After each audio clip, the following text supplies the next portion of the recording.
Mujebaleko mwenna abantu abayagala vlog yasooka. Mbagaliza omwaka omulungi era njagala nsaba nti buli omu kyalotedde omwaka gwe kituukirire.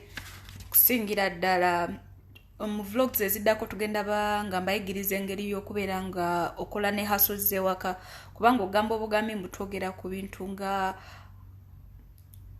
nga oba byamusengo oba kiki tekimala. Omukyalo olina obeera ng'oli self contained, olina oba ng'olinawo akasente ko nga ggwe nga kako.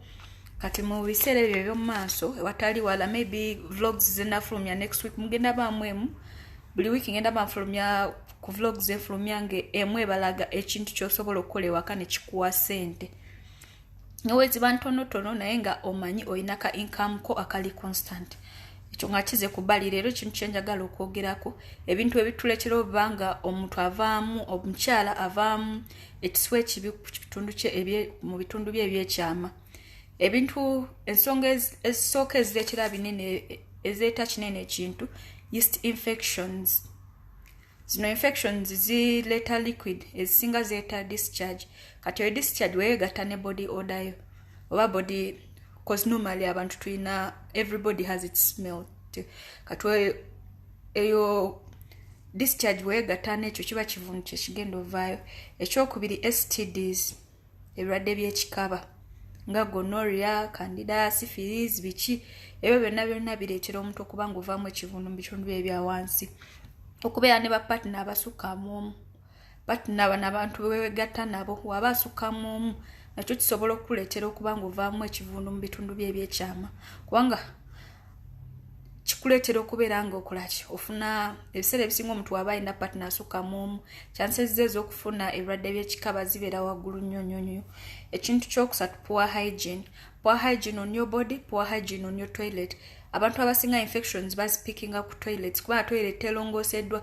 Ate okulongoosa obulongoosa toilet n'olaba nti ya white tekimala.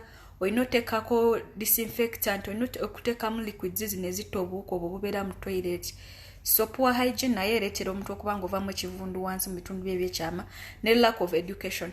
Abantu abamu tebamanyi byakukola, tamanyi kyakukola ngeri yakulabirira mu kitundu ekyo. So nakyo kikuleetera okuba ng'ovaamu ekiswa ekiri mu bitundu bye ebyekyama.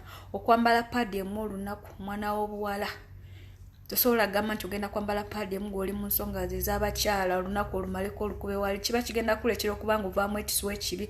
Paadi ezo zirina kemiko zaazo, kati kemiko ezo wezegatta n'omusaayi n'entuuyo ze ziveeyo wansi, kibeera kivundu kye kigenda okutandika ovaayo. Kati ngeri kyazo oyinza okupreventinga okubeera nti ekifo ekyo kiba tekikyavaamu kisu kibi. Olina okushevinga, tokuumirayo kibira wansi eyo. Ate oba ng'oyagala okubeera nti tewabeera nga wali plain totally, at least kakume nga kakeeka. Kakume nga kakeeka oba mumanya ekisaawe ky'omupiira wekyo kirina obeera very neat oba nga toyagala nga wali totally plain. Naye okushevinga kintu kikulu nnyo kubanga obuuka obuleeta infections bwagala nnyo ekifo ekiri dark. Oba toshevinze wabeera dark, kati eyo darkness weyegatta ne moisture yayo kubanga wantu wabeera dark wabeera moist. Ate ffe abakazi tuba releasing fluids all the time. Kati fluids ezo wezegatta ne okusangayo ekizikiza n'ekibira ekyo oba ogenda tandika ofuna infections ezinakivaamu kubanga ovaamu ekiswa ekibi. Okukozesa chemical products wansi eyo si kirungi, kikuleetera okubeera nga pH eri unbalanced. Ate buli webeera ngeri unbalanced era oba ogenda funa irritations.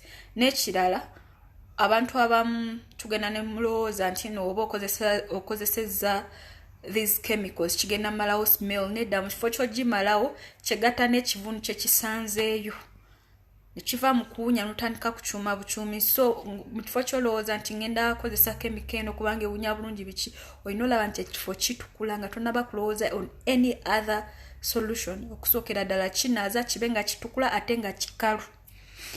Ekintu kyokusatu kukyusa underwears. Omukazi tosobola kwambala underwear emu olunaku ne luziba. Abantu ababeera busy ennyo panty liners gye ziri. Ntera nze personally nkozesa sheer panty liners. Zikuleetera panty yo kubanga etukula akantu kowe katuula nga katukula. Kwaffe buli kaseera oba releasing fluids kati gye wataddeyo ku makya osobola ogijjayo nga ku ssaawa 6.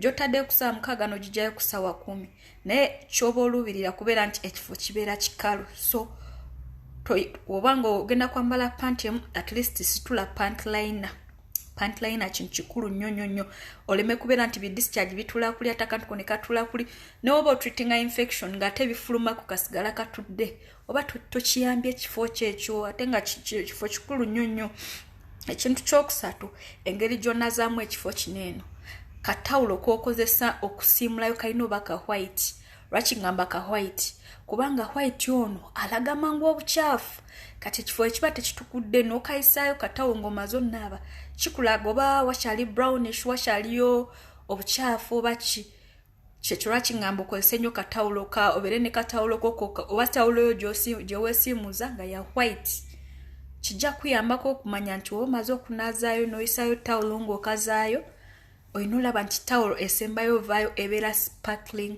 white kyo kijja okuyambako omanya nti ekifo ekyo kikola ki okitukuza ng'okinaaza ekintu ekyala ekiddako crabbinga essential oils once eyo in that area kikuyambako okubalansinga its pH. Essential oils zebatera okukozesa zibeera coconut oil and then tea tree oil. Zino oils zombi zina essential vitamins ezijja okuleetera okubalansinga the essential chemicals needed for that part. So woba okozesa olive oil onolaba nti ali virgin kubanga ebintu ebimu bamixingamu chemicals endala kyofuba olaba nti wofuna tea tree oil oba coconut oil binobeera nga biri extra virgin. Another thing kyokozesa kunaaza kifo ekyo emirundi mingi ddala togamba omwana obwato osobola gamba nti onaaba olunaku lumu mu lunaku n'otosobola naaba mulundi gumu mu lunaku laba nti ekifo ekyo kinaaza emirundi at least 2 bw'oba oli bize nnyo ate abantu baffe bano abasiraamu batusingira kyova njagala nnyo abasiraamu buli wagenda mu kaabuyonjo amala n'anaabayo wansi eyo ate n'amala n'akazaayo ndowooza bo bakiraba abaleetera okuleeta eyo habit mu religion yaabwe bo bakitegeera mangu ekifo olina oba ng'okinaaza emirundi n'emirundi okulaba nti wabaawo ekizeeyo okijjayo mangu naye ogamba nti ojja nabo omulundi gumu mu lunaku kyekikuyamba ng'omwana w'obuwala. Ekintu ekirala woba ng'ogenze mu toilet topapa mwana oba atapapa ng'ava mu toilet nti ngenze nfuse mama seke nemupisizaayo tishu ngenze no olina okwewayipinga bulungi olabe nti katishu akasembayo kaba kakalu ate nga katukulawe tukutuku ate oba weesiimula neneesiimula emataringa over front to back wekaza ng'omaze okufuka wekaza ova mu maaso ng'odda mabega tova emabega ng'odda mu maaso ojja kuleetera obukyafu buva eri mu kifo kyaffe ekirala ate obuleete no mu maaso so olina kuva mu maaso ng'odda mabega ate tishu esembayo erina oba ng'eri sparkling white weewa obudde woba ogenze mu toilet nga weekaza. Ekintu ekirala sula bwereere ekifo kiwa obudde okussa kiwe chance okussa so oba osuze bwereere kiba kissa ate oba osule bwereere abantu wali safe kubanga munnange ensi gye tulimu kati oyinza osula bwereere oli n'omukema nakwata so laba nti wali safe oba oli wuwo you can sleep naked temwambala nika mulekerawo sula mu nika mulekerawo sula mu trousers zino zimanyi pyjamas ezo zino funa kanight ko nga oba yebase ekifo kisse kifune empewo yonna gye kyetaaga. Ekintu ekirala ekidirira ekisembayo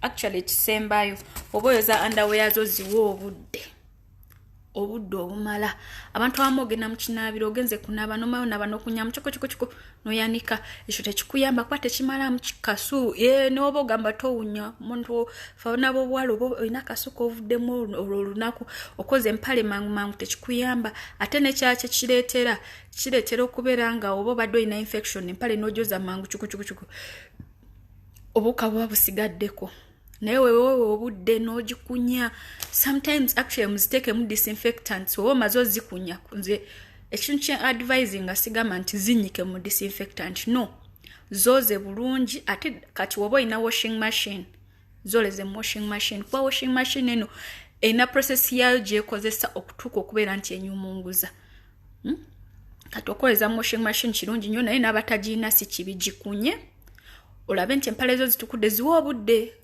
kitegeera mulekera okoza nikango naba ososalawo nogamba ku Saturday ndi free panty zange nziwe sawa namba nga nzikunya kunyemu kwembeera ne bu bucket bo nga etwoze engoye beera ne bu bucket bo emukwemu ositeke mu bucket akasembayo oteke mu disinfectant yo bulungi nnyo ne fabric softener womala kirungi nnyo nozanika ku musana okusinga ozanikanga mu binaabiro kubanga omusana guno guletera okubeera nga eri wabweru erimu hit emala okubeera nga ekyaki bacterias kansubire kino kirina gwe kigendo yamba nekyatu kyembebazaako like for a good reception you gave my first video eno video mbasaba mugisharing oba olaba nga ogisanze eri useful please share it and I also encourage you to go to my YouTube channel and subscribe.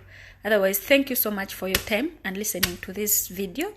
Kansubire genda kuyamba that is going to add value to you. See you tomorrow for the next video.